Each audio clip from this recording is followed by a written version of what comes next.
Hello and नमस्ते तपाईलाई Olizz store cutie च्यानलमा स्वागत छ। म लोकेश आज फेरि तपाईहरुको अगाडि अर्को खतरा प्रोडक्ट एप्पलले भर्खरै निकालेको यस्तो गजब M1 हैन, M1 प्रो हैन, M1 म्याक्स र M1 अल्ट्रा सहितको के आएको छ, म्याक स्टुडियो आएको छ। अब यसलाई सरसर्ती बुझ्ने हो भने हामीले यो भन्दा अगाडि म्याक मिनी त चलाइरहेका थियौं भने म्याक मिनीको ठुलो भर्सन पनि आएको छ र यसले कता कता हामीलाई चाहिँ म्याक प्रोको जुन भर्सन ठुलो एकदमै महँगो भर्सन थियो त्यसलाई पनि कम्प्लिट गर्नको लागि र तपाईलाई इन्ट्री लेभल भन्दा अलिकति माथि प्रो लेभलमा जानु पर्यो भने तपाईले खिचेका भिडियोहरुलाई खतरैसँगले एडिट गर्नको लागि चाहिँ अब के आएको छ, हाम्रो ओलिज स्टोरमा म्याक स्टुडियो आएको छ। मेरो हातमा आज 10 कोर सीपीयू भएको 32 GB र्याम, त्यस्तै 24 कोरको जीपीयू, 16 कोर न्युरल इन्जिन भएको म्याक स्टुडियो चाहिँ मेरो हातमा छ। र यसमा स्टोरेजको कुरा गर्नुपर्दा 512 GB को तपाईले इन्ट्री लेभलमा पाउनुहुन्छ भने तपाईले यसमा कस्टमाइज पनि गर्न सक्नुहुन्छ भने यस्तै यसमा चाहिँ म्याक्सको ठाउँमा तपाईले अल्ट्रा पनि लिन सक्नुहुन्छ। अल्ट्रामा कुरा हुन्छ ठ्याक्कै डबल, जस्तो 10 कोर सीपीयू भनेको ठाउँमा तपाईले 20 कोर सीपीयू पाउनुहुन्छ, त्यस्तै 32 GB र्याम भएको ठाउँमा तपाईले 64 GB र्याम पाउनुहुन्छ, त्यस्तै तपाईले 24 कोरको जीपीयू को ठाउँमा तपाईले 48 जीपीयू पाउनुहुन्छ भने स्टोरेज पनि 512 को ठाउँमा 1 TB को स्टोरेज तपाईले त्यसमा पाउनुहुन्छ। भनेपछि त्यति खतरा। अब हामीले चाहिने 4K मात्रै हैन, अब 8K तपाईले खिच्नु भएको भिडियोलाई पनि एडिट गर्नु पर्यो भने सजिलै तपाईले चाहिँ अब के गर्न सक्नुहुन्छ, फुट एडिटिङ गर्न सक्नुहुन्छ। त्यो पनि अब अहिले आएको एप्पलको नयाँ म्याक स्टुडियोमा।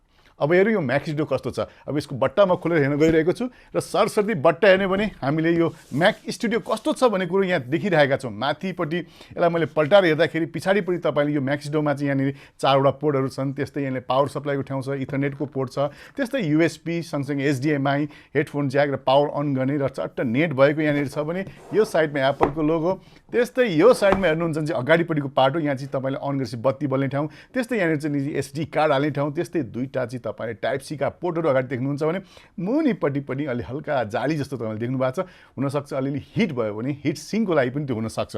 त्यो सबैभन्दा पछाडिपट्टि तलपट्टि हेर्ने हो भने चाहिँ यहाँनिर यो म्याक स्टुडियो कुन स्पेकको छ भन्ने कुरो चाहिँ हामीले यहाँ हेर्न पाउँछौँ भने त्यस्तै प्रोडक्टको बारेमा सिरियल नम्बरहरू पनि यहाँ तपाईँले देखिराख्नु भएको छ भने चट्ट माथिपट्टि झुन्ड्याउने सहितको छ। यो कस्तो मजाले बोकेर हिँड्नु पनि रमाइलो हुने रहेछ। किन तपाईँले म्याक स्टुडियो किन्नुभयो भने यसलाई कुनै झोलामा हाल्नु जरुरी छैन, चट्ट यसरी बोकेर लान सक्नुहुन्छ भने माथिपट्टि म्याक स्टुडियो भन्ने लेखेको छ। र सबैभन्दा पहिला अब यो हेर्नको लागि यहाँ भएको हरियो सेललाई मैले सर तोडिरहेको छु र त्यसपछि यसलाई चाहिँ मैले अनबक्सिङ गर्ने प्रोसेसमा अब यसलाई कसरी गर्ने त, एप्पलले कस्तो मजाको फर्मेट बनाएको छ कि यो अनबक्सिङ गर्ने बेलामा हामी चाहिँ बट्टा कार्टुन खोलेर च्यारचुर गर्नुपर्ने थियो, त्यस्तो छैन। सर र सिल निकालेपछि यसलाई चाहिँ हामीले यहाँबाट फ्लिप गर्नुपर्ने हुन्छ। ल हेर्नुहोस्, फ्लिप गरेपछि कस्तो क्युट तरिकाले यहाँ माथि राखेको छ। त्यस्तो तपाईँले एरो देखिराख्नु भएको छ, यहाँ दुईवटा एरो छ। यो दुईवटा एरोलाई चाहिँ हामीले चाहिँ दुईतिर यसरी जतातिर एरो देखाएको त्यसरी पुल गर्नु पर्यो। त्यो गरेपछि हामीले यहाँनिर भित्र के पाउँछौँ, म्याक स्टुडियो पाउँछौँ। कस्तो मजाले सिल गरेर आएको छ यहाँनिर। त्यस्तै यहाँभित्र हेर्नुहुन्छ भने अरू के छ त डब्बामा भन्दाखेरि पावर सप्लाई कस्तो मजाले राखेको रहेछ। र अरू चिज के छ बट्टामा, केही पनि छैन। अब बट्टाको काम सकियो। अब यसलाई चाहिँ मैले अब चट्ट साइडमा राखिदिएको छु र चट्ट यो प्याकिङ हेर्दाखेरि तपाईँले हेर्न सक्नुहुन्छ एप्पलले अहिले चाहिँ यो प्लास्टिक प्याकिङलाई चाहिँ एकदमै मिनिममभन्दा मिनिमम युज गरिरहेको छ भने यहाँ चाहिँ हेर्नुहुन्छ भने हाम्रो एकदमै इको फ्रेन्डली पेपर जस्तोले चाहिँ यसलाई चाहिँ सिल गरिएको छ। र यो सिललाई म बिस्तारै यहाँबाट उकाइरहेको छु।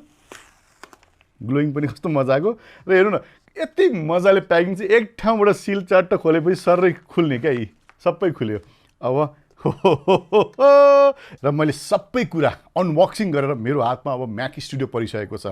यो पनि हेर्दाखेरि चट्ट हेर्ने भने माथिबाट हेर्नु भने करिब 8 इन्ची बाई 8 इन्ची भन्दा पनि सानो साइजमा चाहिँ हामीले यसलाई पाउँछौँ। र हामीलाई लाग्छ नि कति ठुलो हुनुपर्ने हो, यति पावरफुल, यति पैसा परेको चिज अलिकति गतिलो ठुलो भइदियो पनि हुन्छ जस्तो हामीलाई मनमा लाग्छ भने वास्तवमा त्यस्तो चाहिँ हुँदैन। तर यसले काम चाहिँ खत्रै गर्छ।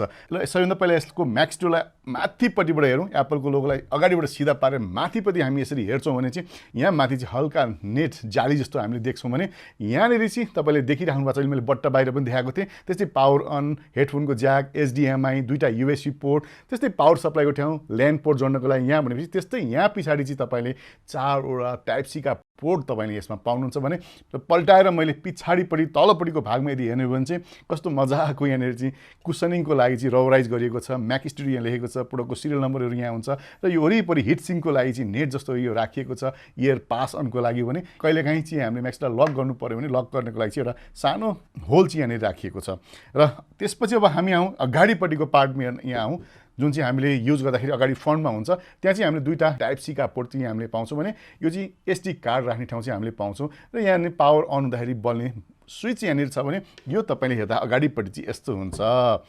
र अहिले आएका कतिवटा ल्यापटपहरूमा चाहिँ तपाईँले टाइप सी मात्रै भेट्नुहुन्छ।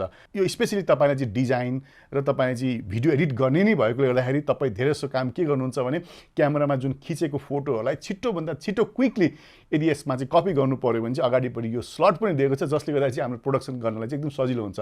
अदरवाइज हामीले अरू म्याकअप प्रोडक्टहरूमा चाहिँ टाइप सीबाट अर्को हब लिनुपर्ने हुन्छ भने यसमा चाहिँ त्यो जरुरी हुँदैन। त्यस्तै पछाडिपट्टि तपाईँले युएसबी पोर्ट पनि देखिहाल्नुभयो, त्यसले गर्दा तपाईँका भएका पुरानो युएसबी पोर्टका डिभाइसहरूलाई पनि तपाईँले युज गर्न सक्नुहुन्छ।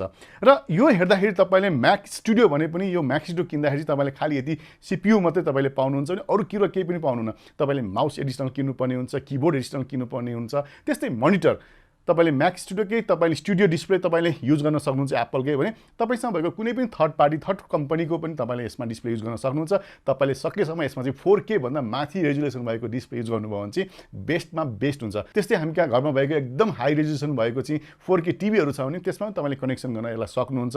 भनेपछि ठुलो ठुलो डिस्प्लेको काममा पनि तपाईँले यसलाई युज गर्न सक्नुहुन्छ। र सबैभन्दा मजाको कुरा चाहिँ के हो भने तपाईँलाई भएको अहिलेका इन्टेल प्रोसेसरका म्याकबुक त्यस्तै सिपियु त्यस्तै तपाईँलाई अरू एडिसनल डेस्कटपहरू चलाएर चाहिँ तपाईँलाई चाहिँ स्लो भइरहेको होला, तपाईँको प्रोडक्टिभिटीमा लो भइरहेको होला। त्यस्तै तपाईँ योभन्दा अगाडि म्याक मिनीमा तपाईँ M1 प्रोसेसरमा अपग्रेड भइसक्नु भएको छ भने र M1 प्रोसेसरले पनि तपाईँलाई अझै नपुगिरहेको कन्डिसन छ भने तपाईँ अब चाहिँ म्याक स्टुडियोमा तपाईँ अपग्रेड भएर तपाईँको प्रोडक्टिभिटीलाई राम्रोसँग अपग्रेड गर्न सक्नुहुन्छ। र यो थियो आज तपाईँलाई म्याक स्टुडियो सम्बन्धी केही जानकारी। हजुरलाई कस्तो लाग्यो? यस्तै नयाँ नयाँ भिडियो त लिएर आउने छु। तपाईँसँग बिदा लिन चाहन्छु। जानुभन्दा अगाडि यदि तपाईँ च्यानल सब्सक्राइब गर्नुभएको छैन सब्सक्राइब गर्न चाहिँ नभुल्नु होला, साथसाथै बेल आइकन पनि अन गर्नु होला। र यो प्रोडक्ट सम्बन्धी अरू धेरै जानकारी यो भिडियोको तल राखिएको डिस्क्रिप्सनमा राखेको छु। तपाईँले जहाँ क्लिक गरेर यसलाई अनलाइन अर्डर पनि गर्न सक्नुहुन्छ या तपाईँ स्टोर आएर पनि यसलाई लिन सक्नुहुन्छ। यति भन्दै आजलाई बाई बाई अनि नमस्ते।